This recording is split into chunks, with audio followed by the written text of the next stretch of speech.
ክርስቲያኖች ደግሞ የጾም እምነት ሊመጣብን ነው ብሎ በቃ ቤተ ክርስቲያኒቱ ሰዎችን የምታድንበት ብዙ ነገር አላት።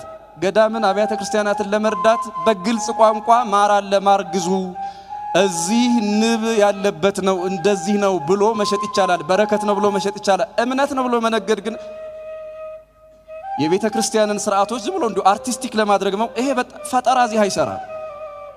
በቅዱስ ቤት ለካ ቅዱስ ቤት አይደለም። አያችሁ አሁን ባለው ሁኔታ ተጨባጭ ሁኔታ ስታዩት ከሃይማኖት ይልቅ ሰባዊነት በልጧል። አሁን ባለው ዓለም ላይ የምንቀባው ምንድነው ያላችሁ እንደሆነ እምነት አይደለም የሚባለው ህመት ይባላል። እስኪ በሉት ክርስቶስ የቀባው እሱን ነው።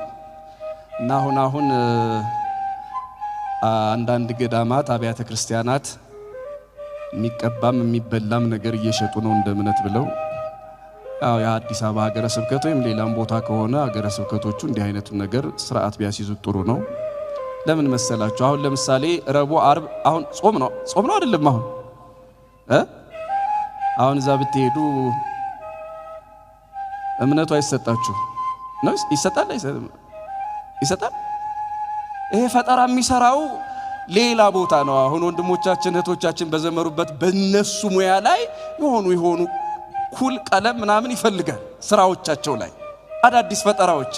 ቤተ ክርስቲያን ውስጥ ጋር አዲስ ፈጠራ ምንም አያስፈልግም። ተሰርታ ያለቀች ቤተ ክርስቲያን ናት።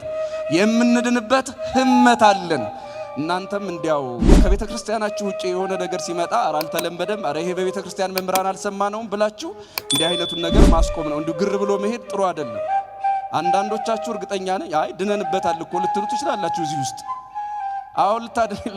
ልትድኑ ትችላላችሁ። ግን የምትድኑት እግዚአብሔር በእናንተ አለማወቅ እንዲሁ ዝም ብሎ እንደ እምነትሽ ይሁንልሽ እንደ እምነትህ ይሁንልህ ብሎ አደረገው እንጂ ነገሩ ትክክል ነው ማለት አይደለም። አንዳንድ ጊዜ በተሳሳተ ቦታ እኛ አሁን ይሄንን ስንቱን እንናገረዋለን። እንደዚህ አይነት ቦታ ላይ አይሆንም። በቤታችንና በቦታችን ቢሆን ኖሮ የምንናገረው ብዙ ነገር አለ። ሰው ስላመነ ይሆንለታል። ስህተቱ ስህተት እንደሆነ ካወቀ ግን እግዚአብሔር ሁሌ በዚያ ነገር ላይ ያን ሲያደርግ አይኖርም። ሌላ የጤና ዋጋ የምንከፍልበት ነገርም ሊመጣ ይችላልና መጠንቀቁ በጣም ተገቢ ነው። ይሄው ቤተ ክርስቲያን የወረሰችው ህመት ማለት ይሄ ነው። ክርስቶስ በምራቁ የባረከው የቀደሰው ያ ጭቃ ያ ትቢያ አይን ማብራት አይደለም፣ አይን ፈጥሯል። ዛሬው ዕለት ሁለት ነገሮችን ለመናገር ነው በእኔ በኩል እዚህ የቆምኩት። እግዚአብሔር ቢፈቅድ ሁለት ነገሮች ማለት ምን እንደሆነ፣ የመጀመሪያው ዛሬ ሰንበት ነው። እንደምታውቁት የኢትዮጵያ ኦርቶዶክስ ተዋሕዶ ቤተክርስቲያን በሰንበት ቀን ስንት ምስጋና እንዳላት ታውቁ ይሆን?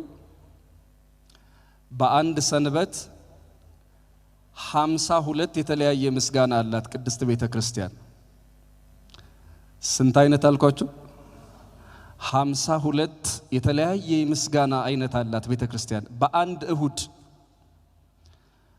ይሄ ደግሞ ምን ማለት እንደሆነ የበለጠ እንድትረዱት በአንድ ዓመት ውስጥ 52 እሁዶች ናቸው ያሉት። የዓመቱን ምስጋና በአንድ ሳምንት ውስጥ አምላኳን የምታመሰግንበት ንጹህ የእግዚአብሔር ስንዴ የእግዚአብሔር መስዋዕት አድርጋ የምታቀርበው 52 የተለያየ በአንድ ሰንበት ላይ። የዮሐንስ ወንጌል ምዕራፍ 9 ቁጥር 5 ላይ በዓለም ሳለሁ እኔ የዓለም ብርሃን ነኝ ይላል ቃሉ። እስኪ ሁላችሁ ቃሉን ይህን ቅዱስ ቃል አብራችሁ በሉት። በዓለም ሳለሁ በሉ። እኔ የዓለም ብርሃን ነኝ። በዓለም ሳለሁ እኔ የዓለም ብርሃን ነኝ ይላል ክርስቶስ አምላካችን ዮሐንስ ምዕራፍ 9 ቁጥር 5 ላይ። እዚህ ውስጥ ሁለት ነገር ያልኩት፣ የመጀመሪያው እኔ የዓለም ብርሃን ነኝ ያለው ክርስቶስ አምላካችን በማቴዎስ ወንጌል ምዕራፍ 5 ቁጥር 13 ጀምሮ ባለው ቃል ውስጥ ደግሞ እናንተ የዓለም ብርሃን ናችሁ ብሎ እሱ ብርሃን ከሆነ በኋላ የወደዳቸውን ያከበራቸውን የመረጣቸውን ቅዱሳንም የዓለም ብርሃን ብሏቸዋል። አያችሁት? አንድ መለኮታዊ ብርሃን አለን። ከመለኮታዊው ብርሃን ተካፋይ የሆኑ ደግሞ ቅዱሳን አሉ። ቅዱሳት ሴቶች አሉ፣ ቅዱሳን ወንዶች አሉ ማለት ነው። ጻድቃን ሰማዕታት፣ መምህራን አባቶቻችን ደግሞ ሌላ ብርሃኖቻችን ናቸው። በዓለም ሳለሁ እኔ የዓለም ብርሃን ነኝ አለ።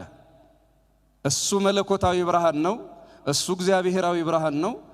ወዳጆቹና ያከበራቸውን ሰዎች ደግሞ እናንተ የዓለም ምኖች ናችሁ አለ። አቤት!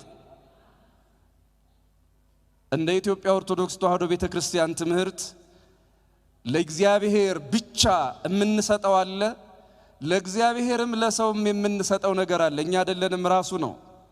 ለምሳሌ ቅድስናን ውሰዱት። እሱ የባህሪ ቅድስና አለው። እሱ በአምላክነቱ ቅዱስ ነው። ነገር ግን ደግሞ እኔ ቅዱስ ነኝና እናንተ ምን ናችሁ ብሏል። አቤት!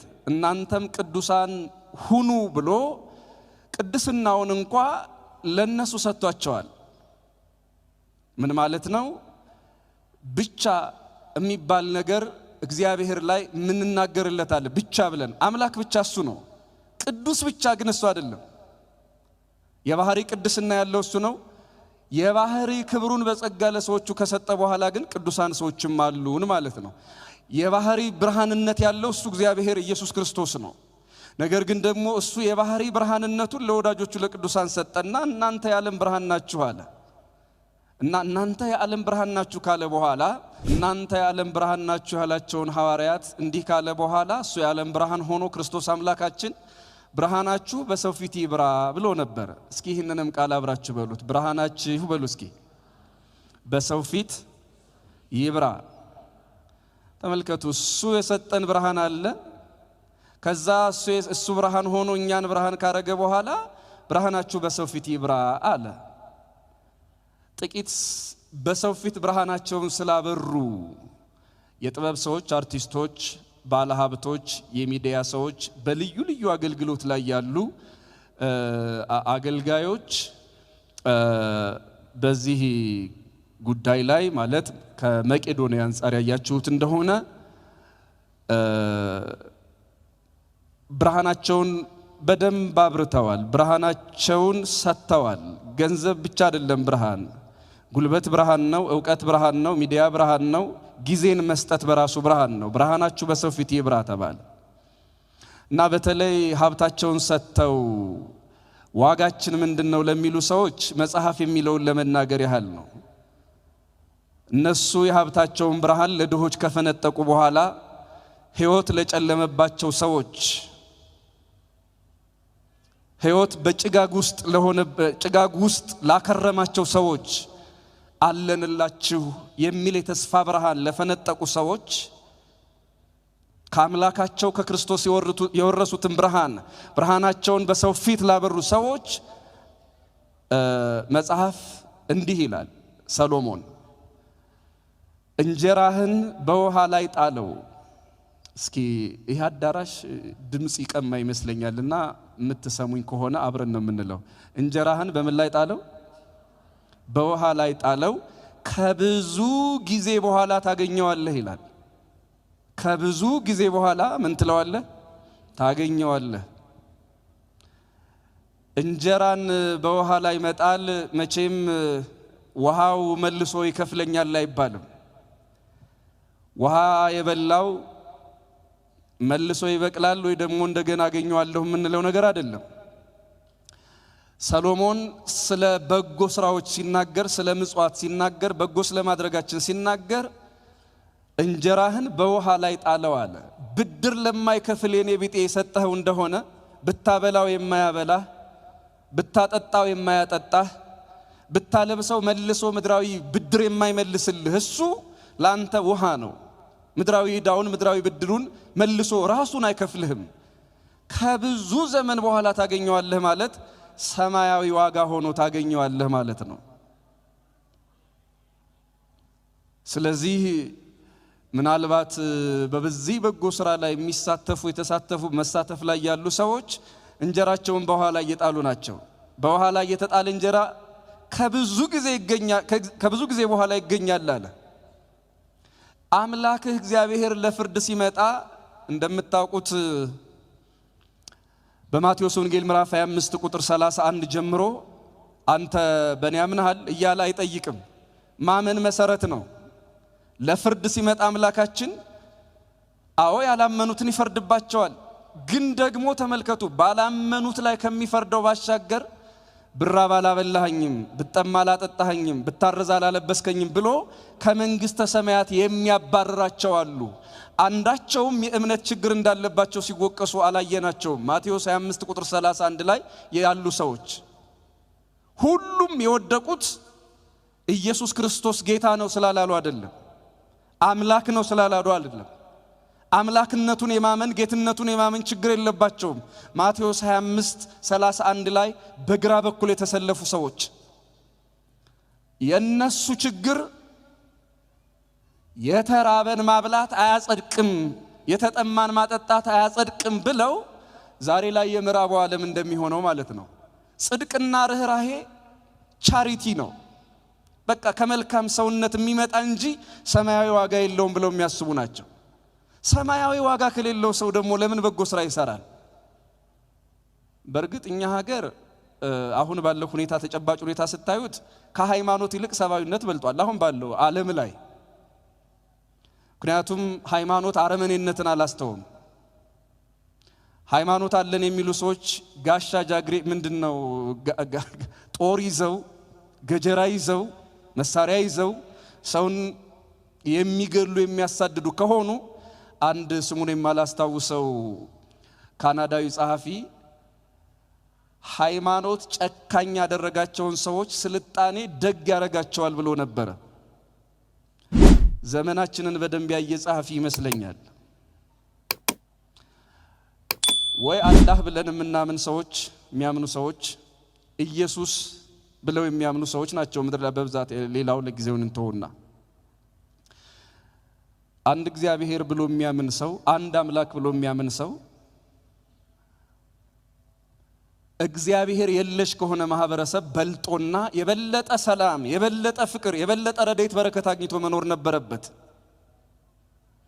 ስደተኛ ግን ሃይማኖት አለኝ የሚለው ነው። ረሃብተኛ ሃይማኖት አለኝ የሚለው ጦረኛ አረመኔ የሚሆነው ሃይማኖት አለኝ ብሎ የሰማይ አምላኩን የሚጣራ ህዝብ ነው።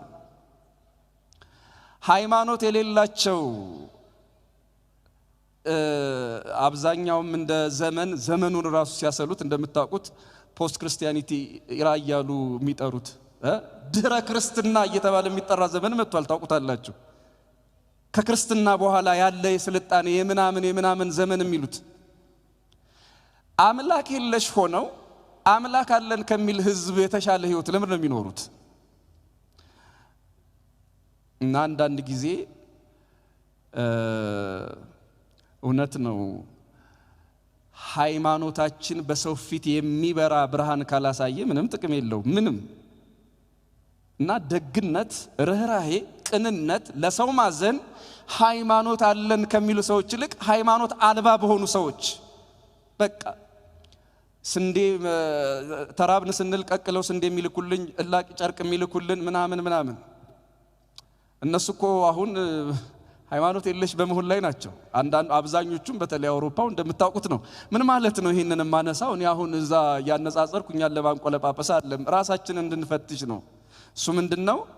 ደግነት፣ ለሰው በጎ ማድረግ ከሰባዊነት ብቻ የሚመነጭ ከሆነ ባለቤት የሰማይ ባለቤት ካጣ ማንም ለማንም ማያዝ ነው። እግዚአብሔር ዋጋ ይሰጠኛል ከብዙ ዘመን በኋላ የመንግስተ ሰማያትን በር ይከፍትልኛል የሚል እምነት ነው የሚያስፈልገው። እንጀራን በውሃ ላይ ጣለው ከብዙ ዘመን በኋላ ታገኘዋለህ ዋጋ ያለው ስጦታ አለኝ ብሎ ሰው ካላመነ እንዴት በጎ ሊሆን ይችላል? እንዴት ደግ ሊሆን ይችላል? እና ደግነትን ከእግዚአብሔር መዳፍ አውጥተው የሰብአዊነት ጉዳይ ብቻ ያደረጉ ሰዎች ሰውን አረመኔ ያደረጉት ይመስለኛል። ሰውን ሃይማኖት አልባ ያደረጉት ይመስለኛል። ሰውን ጨካኝ ያደረጉት እንኳን ደግነት ጨካኝነት ተመልካች አለው። እና እንጀራ በደሃ ሆድ ላይ ያደረው የዋለው እንጀራ በደሃ ገላ ላይ ያደረው ልብስ የዋለው ልብስ ዋጋ ሆኖ ከብዙ ዘመን በኋላ እንደሚገኝ ይሄንን ለመመስከር ነው። ሁለተኛ አንዳንዱ ሰው ምን ልልበስ ብሎ ይጨነቃል። ያው የምታውቁት ነው ምን ልልበስ። ሌላው ደግሞ የቱን ልልበስ ብሎ ይጨነቃል። አፈወርቅ የተባለ ቤተክርስቲያናችን ሊቅ ምን ልልበስ ብለህ ምንድነው የቱን ልልበስ ብለህ ሳጥን የጠበበ ወዳጄ ሆይ የቱን ልልበስ እያልክ ስትጨነቅ ምን ልልበስ እያሉ የሚጨነቁ ሰዎች አሉና ስጋ የለበሰ ቁም ሳጥን አለልህ። እዛ ጋር ሄደህ ያንን ስጋ የለበሰውን ቁም ሳጥን ልብስ ደርብበት። የማይሰማ የማይለማ እንጨት ላይ ሳጥን ላይ ብረት ላይ የደረደርከውን ልብስህን አውርድና ስጋ በለበሰ ሳጥን አስቀምጠው። ከብዙ ዘመን በኋላ ብራቆት አልብሰኸኛል ተብለህ ዋጋ ታገኝበታለህ። የሉቃስ ወንጌል ምዕራፍ 18 ደግሞ ሌላው ሊቅ ሲተረጉም ምን ይላል መሰላችሁ? ሉቃስ 18 ላይ አንድ ባለጸጋ ነበረ። የሰማችሁኝ ነው? ስንት ባለጸጋ አልኳችሁ? በጌታችን በኢየሱስ ክርስቶስ ትምህርት ያለ ነው። አንድ ባለጸጋ አለ። ይሄ ባለጸጋ አዝመራው ጎምርቶለት ፍሬያማ ሆኖለት አሮጌውንና አዲሱን እህል የሚያስቀምጥበት ስፍራ አጣ። እና እስኪ ይሄንን አሁን ያለፈውን እህሌንና አዲሱን እህሌን በምን አይነት ስፍራ ነው ማስቀምጠው እያለ ጎተራ ስለመስራት ይጨነቅ ነበር።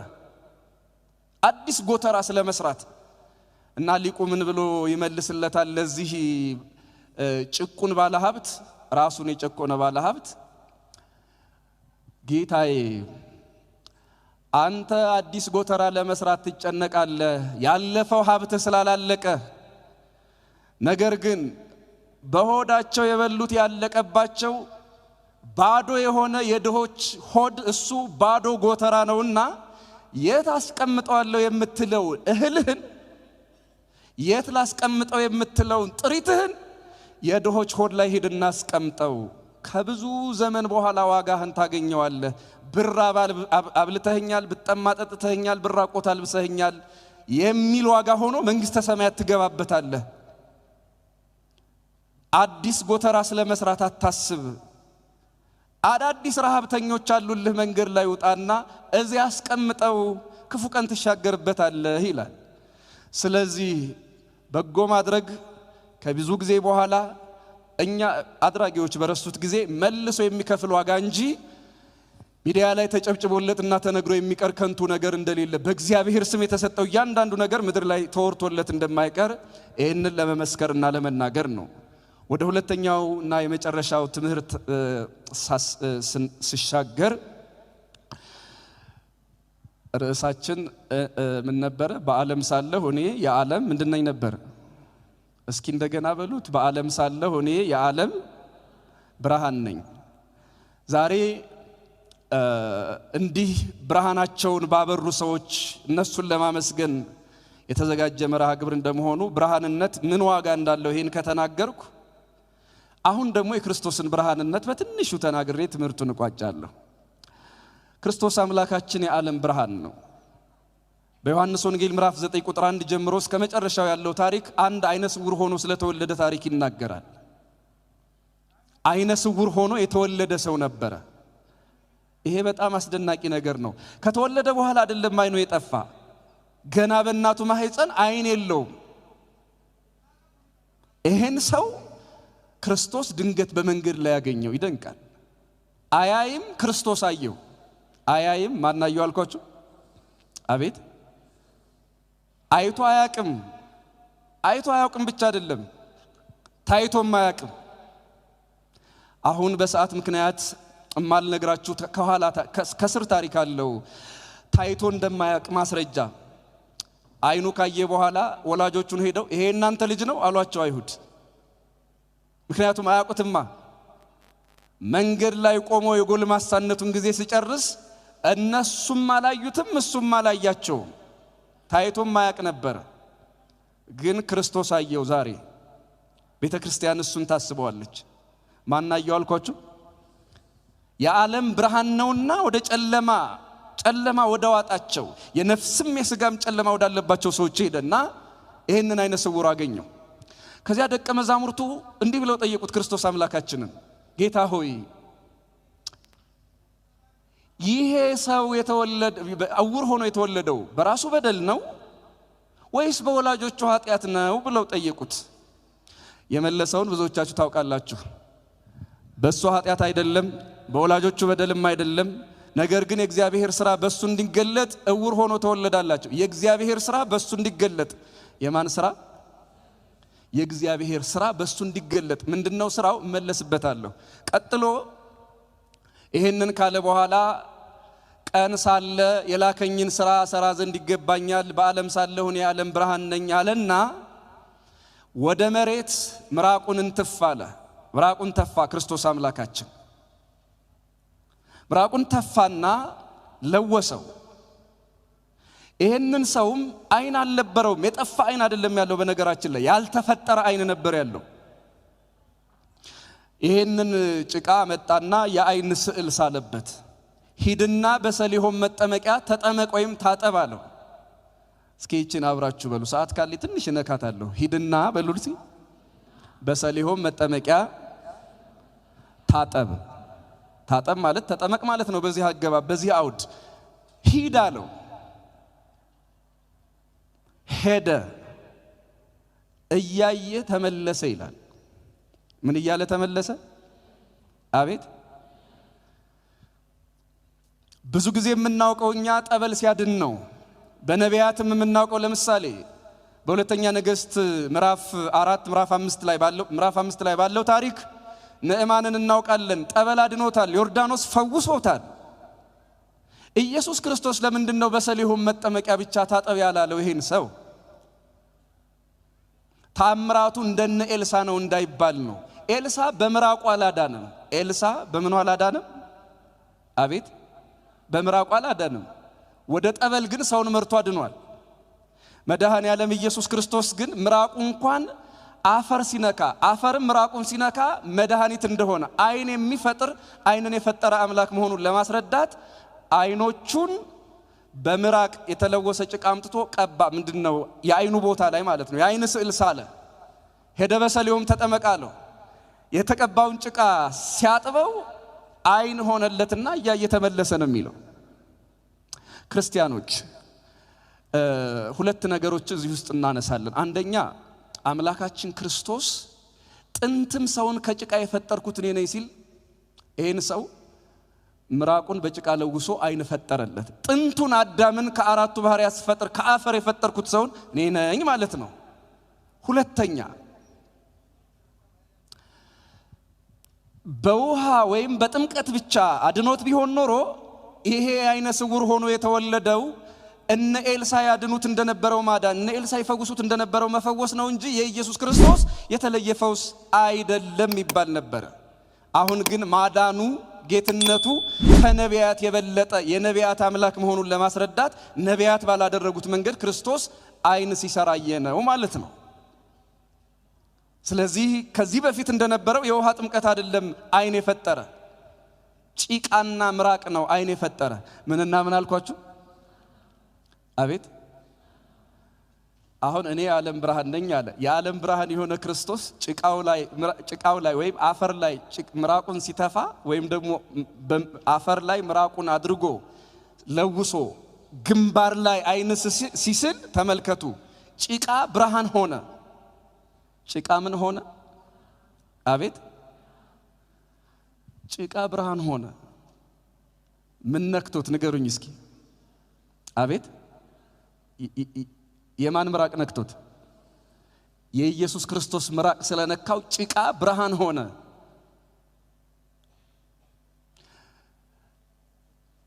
ከምራቅና ከደም የቱ ይበልጣል? እስኪ ንገሩኝ። የቱ ክቡር ነው? ከምራቅና ከደም የቱ ክቡር ነው? እስኪ ንገሩኝ። ምን ነው አታውቁ? እኔ እስካሁን እንግዲህ በዚህ እድሜ የምራቅ ልገሳ ሰምቼ አላቅም። አለ እንዴ? ምራቅ ልገሳ አለ? ምን ልገሳ ነው ያለው? ደም ብቻ ሳይሆን ሌላም ልገሳዎች ይኖራሉ። የምናውቀው አብዛኛው ደም ልገሳ ነው። ምራቅ ልገሳ እስካሁን አልሰማንም። ወደፊት እንግዲህ አይታወቅም። ደም የከበረ ነው። የክርስቶስ ምራቅ የነካው ጭቃ አይን መፍጠር ችሎ ብርሃን መሆን ከቻለ ያልነበረን አይን መፍጠር ማምጣት የታጣን ብርሃን የጠፋን ብርሃን መመለስ ከቻለ የክርስቶስ ምራቅ የነካው ጭቃ አይን መፍጠርና ብርሃን መሆን ከቻለ ስለ ክርስቶስ መስቀል ስንዘምር ያልገባቸው ብዙ ሰዎች አሉ። ጭቃው ብርሃን የሆነ ዝም ብሎ አይደለም። ምን ነክቶት ነው? ንገሩኝ እስኪ እንደገና። ጭቃው አይን የሰራ ዝም ብሎ ጭቃ ሆኖ አይደለም። ምን ነክቶት ነው? አቤት ምራቅ አትበሏ። የማን ምራቅ? አቤት ያ ምራቅ ስትሉ የኔ ምራቅ አይን ሊያጠፋ ይችላል። የማንም ሰው ምራቅ እንደዛ ነው። የክርስቶስ ምራቅ ይለያል። የማን ምራቅ ስለነካው? ይሄ ጭቃ አይን አይሰራም፣ አይን ያጠፋ ነበረ። አይን ከሚያጠፋ ጭቃ አይን ማብራት የተቻለው ለምንድን ነው ያላችሁ እንደሆነ ክርስቲያኖች፣ ይሄው ምስጢሩ የክርስቶስ ምራቅ ስለነካው አይን የሚያጠፋ ጭቃ አይን ሰራ። እስኪ ደግማችሁ ንገሩ። የማን ምራቅ ስለነካው? የክርስቶስ ምራቅ ስለነካው አይን የሚያጠፋ ጭቃ አይን ምን አለ? አቤት። እዚህ ደግሞ ከጭቃው የከበረ ሌላ ነገር እናያለን። የክርስቶስ መስቀል። ቅድስት ኦርቶዶክሳዊት ቤተክርስቲያን መስቀል ብርሃን ለኩሉ ዓለም፣ መስቀል ለዓለም ሁሉ ብርሃን ነው ብላ ስትዘምር ዓለም ያልተረዳ እውነት ይሄ ነው። መስቀል ብርሃን የሆነው እንጨትነቱ አይደለም የሚያበራው፣ ማዕድንነቱ አይደለም የሚያበራው፣ የክርስቶስ ደም ስለነካው መስቀሉ ብርሃን ሆኗል። ክብር ምስጋና ለዚህ ጌታ ይሁንልን። እኛ መቼስ ክብር ምስጋና ለቅዱስ መስቀሉ ይሁንልን። ተመልከቱ፣ መስቀሉን እንኳን የምናከብረውና ብርሃን እያለ የምንዘምርበት እሱ ላይ ከፈሰሰው ደም የተነሳ ነው እንጂማ ጭቃስ እንዴት አይን ይፈጥራል? አይን ቅዱስ ያሬድ ነው የሚለው በነገራችን ላይ ጽቡር ያውር ያው አይነ ጭቃ ጤነኛውን አይነ ጠፋላል። እሱ ግን በጭቃ አይንን ሰራ፣ አይንን ፈጠረ እያለ ይደነቅበታል ቅዱስ ያሬድ። ክርስቲያኖች መስቀልም እንደዚሁ ነው። የክርስቶስ ሥጋ ሲቆረስበት፣ የክርስቶስ ደም ሲፈስበት ብርሃን ሆነ። እኔ የዓለም ብርሃን ነኝ ያለ ክርስቶስ ብርሃንነቱን መስቀል ላይ ስለገለጠ ያ መስቀልም ዛሬ ለኛ ብርሃናችን ነው። በዚሁ አጋጣሚ አንድ እዚሁ እንደናንተ ያየሁት አንድ ነገር አለ። አይኑን ያበራው የክርስቶስ ምራቅና ምን ነበረ? የክርስቶስ ምራቅና ምኑ? ጭቃ ወይም አፈር። ይሄ ዛሬ በቤተ ክርስቲያናችን እምነት እየተባለ እንቀባዋለን። ምን እየተባለ አልኳችሁ? ችን ብዙ ጊዜ በአውደ ምሕረት ያው ሰው ግን ይረሳል። እምነት ማለት ምን ማለት ነው? ለምሳሌ ድንግል ማርያም የአምላክ እናት ናት። ይሄ እንቀባዋለን እንዴ? ይሄንን እንቀባዋለን? ተቀቡታላችሁ? ኢየሱስ ክርስቶስ እግዚአብሔር ነው። ይሄን ትቀባዋለህ? እናምነዋለን እንጂ እንኳን እንቀባው። የምንቀባው ምንድነው ያላችሁ እንደሆነ እምነት አይደለም የሚባለው፣ ህመት ይባላል። እስኪ በሉት ሃሁ ሂሃሄ ህመት። እስኪ በሉ ክርስቶስ የቀባው እሱን ነው። እና አሁን አንዳንድ ገዳማት አብያተ ክርስቲያናት የሚቀባም የሚበላም ነገር እየሸጡ ነው እንደ እምነት ብለው። ያው የአዲስ አበባ ሀገረ ስብከት ወይም ሌላም ቦታ ከሆነ ሀገረ ስብከቶቹ እንዲህ አይነቱን ነገር ስርዓት ቢያስይዙት ጥሩ ነው። ለምን መሰላችሁ? አሁን ለምሳሌ ረቡዕ ዓርብ አሁን ጾም ነው አይደለም? አሁን እዛ ብትሄዱ እምነቱ አይሰጣችሁ ነው? ይሰጣል። ክርስቲያኖች ደግሞ የጾም እምነት ሊመጣብን ነው ብሎ በቃ ቤተ ክርስቲያኒቱ ሰዎችን የምታድንበት ብዙ ነገር አላት። ገዳምን አብያተ ክርስቲያናትን ለመርዳት በግልጽ ቋንቋ ማር አለ፣ ማር ግዙ፣ እዚህ ንብ ያለበት ነው፣ እንደዚህ ነው ብሎ መሸጥ ይቻላል። በረከት ነው ብሎ መሸጥ ይቻላል። እምነት ነው ብሎ መነገድ ግን የቤተ ክርስቲያንን ስርዓቶች ዝም ብሎ እንዲሁ አርቲስቲክ ለማድረግ ነው። ይሄ ፈጠራ እዚህ አይሰራም። ይሄ ፈጠራ የሚሰራው ሌላ ቦታ ነው። አሁን ወንድሞቻችን እህቶቻችን በዘመሩበት በነሱ ሙያ ላይ የሆኑ ኩል ቀለም ምናምን ይፈልጋል ስራዎቻቸው ላይ አዳዲስ ፈጠራዎች። ቤተ ክርስቲያን ውስጥ ጋር አዲስ ፈጠራ ምንም አያስፈልግም። ተሰርታ ያለቀች ቤተ ክርስቲያን ናት። የምንድንበት ህመት አለን። ምን አለን አልኳችሁ? አቤት ይሄው ክርስቶስ ያዳነበት ትቢያው በየገዳማቱ የምናገኘው በየአብያተ ክርስቲያናቱ የምናገኘው ዲያቆናቱ ከቤተልሔም የሚሰጡን እሱ የምንድንበት መድኃኒታችን ነው። የሥጋ ቁስል የሚያድነን ከሥጋ ደዌ የሚፈውሰን እሱ መድኃኒታችን ነው። ነገር ግን ባልተለመደ ሁኔታ ደግሞ እንዲህ አይነቱን ነገር አብያተ ክርስቲያናቱን መርዳት አንድ ነገር ነው። ነገር ግን ከበረከት ውጪ እንደ እምነት መሸጥ በጣም ጸያፍና አስነዋሪ ነገር ነው። ቤተክርስቲያን ያላት የፈውስ ነገር በጣም በቂ ነው። በጣም ከበቂ በላይ ነው። እምነቱ፣ ስጋውና ደሙ፣ መስቀሉ፣ ጠበሉ፣ ሌላ ሁሉ በቂያችን ነው። ከዚህ ውጪ ማለት ነው አስፈላጊ ነገር አይደለም እየሰማን ያለ ነው። እናንተም እንዲያው ከቤተክርስቲያናችሁ ውጪ የሆነ ነገር ሲመጣ አልተለመደም፣ አረ ይሄ በቤተክርስቲያን መምራን አልሰማነውም ብላችሁ እንዲህ አይነቱን ነገር ማስቆም ነው። እንዲሁ ግር ብሎ መሄድ ጥሩ አይደለም። አንዳንዶቻችሁ እርግጠኛ ነኝ አይ ድነንበታል እኮ ልትሉ ትችላላችሁ። እዚህ ውስጥ አዎ ልትድኑ ትችላላችሁ። ግን የምትድኑት እግዚአብሔር በእናንተ አለማወቅ እንዲሁ ዝም ብሎ እንደ እምነትሽ ይሁንልሽ እንደ እምነትህ ይሁንልህ ብሎ አደረገው እንጂ ነገሩ ትክክል ነው ማለት አይደለም። አንዳንድ ጊዜ በተሳሳተ ቦታ እኛ አሁን ይሄንን ስንቱን እንናገረዋለን። እንደዚህ አይነት ቦታ ላይ አይሆንም። በቤታችንና በቦታችን ቢሆን ኖሮ የምንናገረው ብዙ ነገር አለ። ሰው ስላመነ ይሆንለታል። ስህተቱ ስህተት እንደሆነ ካወቀ ግን እግዚአብሔር ሁሌ በዚያ ነገር ላይ ያን ሲያደርግ አይኖርም። ሌላ የጤና ዋጋ የምንከፍልበት ነገርም ሊመጣ ይችላልና መጠንቀቁ በጣም ተገቢ ነው። ይሄው ቤተክርስቲያን የወረሰችው ህመት ማለት ይሄ ነው። ክርስቶስ በምራቁ የባረከው የቀደሰው ያ ጭቃ ያ ትቢያ አይን ማብራት አይደለም፣ አይን ፈጥሯል።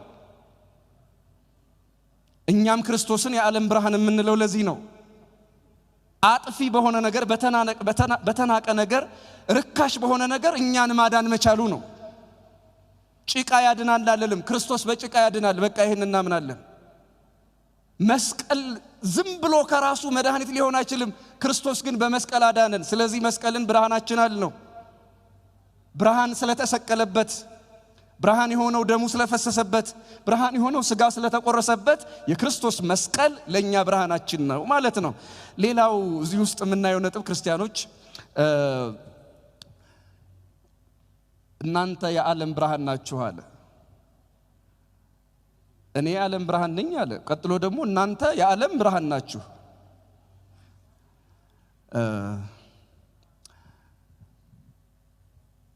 ቅድስት ድንግል ማርያም፣ ጻድቃን ሰማዕታት፣ ቅዱሳን መላእክት በሙሉ የዓለም ብርሃን ናቸው። እኛ አይደለም ወንጌል የሚለው የዓለም ብርሃን። እሺ ትምህርት እንዳይረዝምብኝ ይሄን ትቼ ወደ መጨረሻ ነጥብ ልምጣ። ቤተክርስቲያናችን እኔ የዓለም ብርሃን ነኝ ያለውን ክርስቶስን ስትሰብክ እንዲህ ታስተምራለች። ቅድም መለስበታለሁ ያልኳችሁ ተመልሻለሁ።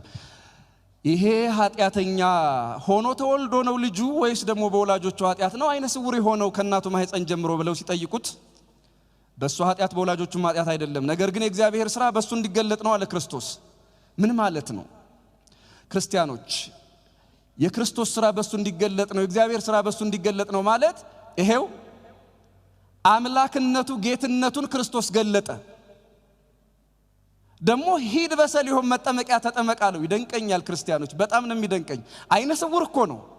አይነ ስውር ሆኖ ሂድ አለው። ክርስቶስ ያድነዋል፣ ሊያድነው መጥቷል፣ ብርሃን ሊሰጠው መጥቷል። ግን ሂድ አለው። ግን ምን በላለው? የእናንተ ድርሻ ምን በላለው? ሂድና በሰሊሆም ተጠመቃለው። ሂድና በሰሊሆም ታጠባለው። መዳን ከፈለክ ያንተ ድርሻ አለ፣ የክርስቶስ ድርሻ አለ። አይ እንዲያው ሁሉን ጠቅልሎ ያዳነኝ እሱ ነው፣ ይሄ ቀልድ ነው። ድርሻ አለው። እንኳንስ ዘላለማዊ ድህነታችን ይቅርና ይሄ ጊዜያዊው ፈውስ እንኳን ያለኛ ትብብር የሚሆን ነገር አይደለም። ፈቃደኛ መሆን አለበት። አድርግ የተባለውን ማድረግ አለበት። እሱ ፈቃደኛ ሆኖ ይሄዳል። ኧረ አልሄድም ቢል ይሄ ሰው እዚያው አይኑን እንዳጣ ይቀር ነበር። ምን ማለት ነው? መታዘዝ ይቀድማላ። ሂድ በሰሊሆም መጠመቂያ። ኧረ እኔ አይነ ስውር ነኝ፣ እዚያ ሄጄ እስከምመለስ ደግሞ ጊዜ ይጠፋል፣ ደግሞ መንገድ ይጠፋኛል፣ ሌላም ብዙ ምክንያት ማምጣት ይችል ነበረ። ግን ክርስቶስ የሚያደርገውን ሲያደርግ አንተ ደግሞ ማድረግ የምትችለውን አድርግ። ሂድና በሰሊሆም ተጠመቃለው። አያችሁት? መንፈሳዊውም ዘላለማዊውም ስጋዊውም ድህነታችን በእኛ ሱታፌ ጭምር ነው የሚፈጸመው ማለት ነው። ቅዱስ ጳውሎስ የራሳችሁን መዳን ፈጽሙ የሚለው ከዚህ የተነሳ ነው። ክርስቲያኖች የኛ ሱታፌ የሌለበት ምንም አይነት ድህነት የለም። የኛ ሱታፌ ማለት ምን ማለት መሰላችሁ? አደራ የኛ ሱታፌ ማለት ሲጀመር ፈቃዱን መፈጸም እሺ ማለት ማመን ነው የኛ ሱታፌ ማለት። ሁለተኛ ደግሞ ለሥርዓቱ መገዛት ነው። ሂድ በሰሊሆም ተጠመቃለ። ያልተጠመቀ አይድንም። ወደ ዘላለማዊ ሕይወት ሲመጣ ከመንፈስና ከውሃ ያልተወለደ አይድንም። ይሄ ሌላው ነጥብ ነው። ሌላው የመጨረሻው የሚሆነው የቤተ ክርስቲያናችን ትምህርት በዚህ ሰው ላይ በዚህ በዛሬው ወንጌል ላይ ክርስቲያኖች የእግዚአብሔር ልጅ ስራ በምንድነው የተገለጠ? በማዳኑ አይን በመፍጠሩ እና አይንን መፍጠር የሚችል ነው። ያውም በጭቃ እንደ ነቢያት ሄዶ በማስጠመቅ አይደለም፣ እንደ ሌሎቹ ነቢያት ሄዶ በመጠመቂያ ስፍራ በማስጠመቅ አይደለም። ነገር ግን አይንን ከሚያጠፋ ጭቃ አይን ይሰራል እየተባለ የክርስቶስ አምላክነት እንዲነገር ይሄ ሰው አይነ ስውር ሆኖ ተወለደ። የክርስቶስ ምን እንዲነገር አልኳችሁ? አምላክነቱ እንዲነገር አይነ ስውር ሆኖ ተወለደ። ክርስቲያኖች ችግሮቻችን የሚመጡት እግዚአብሔር እንዲነገርባቸው ነው ማለት ነው። በሌላ አነጋገር ፈተናዎች የሚመጡት እግዚአብሔር ክብሩ እንዲገለጥባቸው ጭምር ነው ማለት ነው። የእግዚአብሔር ሥራ በሱ እንዲታይ አይነ ስውር ሆኖ ተወለደ። ይሄ ብቻ አይደለም። እዚሁ ላይ ሌላ ምን ሐሳብ አለ መሰላችሁ? ይሄም ሰው ሃይማኖቱን እንዲመሰክር ምክንያት የሆነው አይነ ስውርነቱ ነው።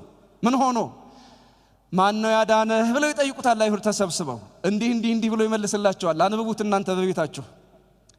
ስለሱ ምን ትላለህ ይሉታል። ነብይ ነው ይላቸዋል። መጀመሪያ አላወቀም ነበረ። በኋላ በሁለተኛው ቀን ክርስቶስ አገኘው እና ጠየቀው። ስለ አዳነ ምን ትላለህ? ስለ አዳነው አምላክ ጠየቀው። ያኔ ምን አለ? አምንበት ዘንድ እሱ ማን ነው ብሎ ይጠይቃል ክርስቶስ እያናገረው። እሱማ አይንህን ያበራልህ አሁን የሚያናገርህ እሱ ነው ይለዋል። ጌታ ሆይ አምናለሁ ብሎ ሰገደ። አምናለሁ ብሎ ምን አለ? አቤት ሌላ ብርሃን መጣ ማለት ነው። አያችሁት? መጀመሪያ የፀሐይን ብርሃን አየ፣ አሁን ደግሞ የፀሐይን ፈጣሪ አየ ማለት ነው። ሁለት ብርሃን አያችሁት? የእሱ አይነ ስውርነት አምላክ የክርስቶስን አምላክነት እንዲመሰክር ደግሞ ራሱ አይነ ስውሩ ምስክር እንዲሆን አደረገው። አሁን ተአምረ ኢየሱስ ሲባል መጀመሪያ የሚመጣው ሰው ይሄ ሰው ሆነ ማለት ነው። እኔ ነኝ ምስክሩ ብሎ አምላካችን እግዚአብሔር እኛን ምስክሮቹ ሊያደርገን ሲፈልግ አይነ ስውርነት ብቻ አይደለም፣ በጣም ብዙ ነገሮች ብዙ ፈተናዎች አሉ በህይወታችን። የታምሩ ሰሌዳ ሊያደርግ ከፈለገ፣ የታምሩ ብራና ሊያደርግ ከፈለገ፣ ነገ ምስክሮቹ አድርጎ ሊያቆመን ከፈለገ በጣም ብዙ ፈተና በህይወታችን ይመጣል ማለት ነው። ያ አልፎ እኔም አምነዋለሁ እሰግድለታለሁ ብሎ ሰገደ። ክርስቲያኖች አምላክነቱን አወቀ ማለት መሰከረ ማለት ነው።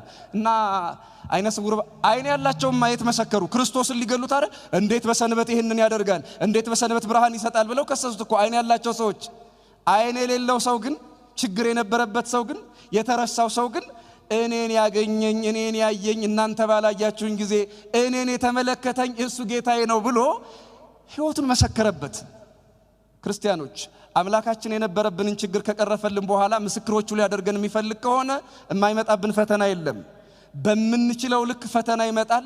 አምላካችን እግዚአብሔር መጥቶ ጨለማችንን እስኪያርቅ ድረስ ግን የታገስን እንደሆነ እኛም እንደዚህ አይነ ስውር ሆኖ እንደተወለደው ሰው ብዙ ጨለማ የከበበን ሰዎች ነን። አንድ ቀን ግን ብርሃናችን ወደኛ ይመጣል። አንድ ቀን ግን የብርሃን ጌታ ወደኛ ይመጣል። ሲመጣ ለመመስከር ያበቃን ዘንድ እግዚአብሔር ቅዱስ ፈቃዱ ይሁንልን። እስኪ መጨረሻ ጥያቄ እናንተን ጠይቄ ትምህርቱን ልጨርስ። ድንገት ቤታችሁ ውስጥ ጨለማ መብራት ጠፍቶ ጨለማ ቢወራችሁ ምን ታረጋላችሁ? ምን አላችሁ? ሻማ ታበራላችሁ አይደል? ሻማ ታበራላችሁ። ሀብታም ስትሆኑ ደግሞ ጀነሬተር ትለኩሳላችሁ። እሺ የቤትን ጨለማ ሻማ ጀነሬተር ያጠፋዋል። የህይወትን ጨለማስ ማን ያጠፋዋል? አቤት አረብ ማርያም መስክሩ። አቤት እስኪ አብራችሁ ይበሉ። የህይወትን ጨለማ በሉ እስኪ የሚያጠፋው የዓለም ብርሃን ኢየሱስ ክርስቶስ ነው። የህይወትን ጨለማ የሚያስወግደው የዓለም ብርሃን ማን ነው?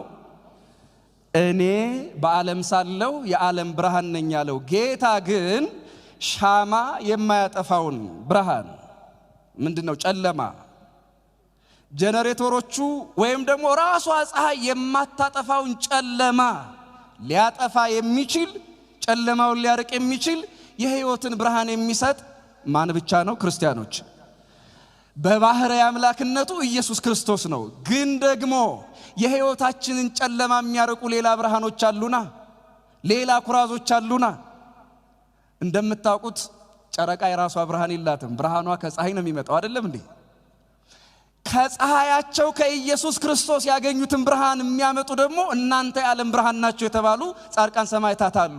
እናንተ የዓለም ብርሃን ናቸው ክርስቲያኖች። የቅዱሳን ቃል ኪዳን የቅዱሳን ጸሎት ሕይወታችንን ከጨለመ በኋላ እንደገና ማብራት የሚችል ቃል ኪዳን አለ። ይህን እናምናለን። የጨለመ ሕይወትን ማብራት የሚችል ቃል ኪዳን አለ። እኔ የዓለም ብርሃን ነኝ ያለ ጌታ አበራቸው፣ እናንተ የዓለም ብርሃን ናችሁ ብሎ። ስለዚህ ክርስቲያኖች የፀሐይም ብርሃን የሻማ ብርሃን የትኛውም ኤሌክትሪክ ብርሃን የማያስወግደውን ጨለማችንን የሚያስወግድ ብርሃን መድኃኔ ዓለም ነው።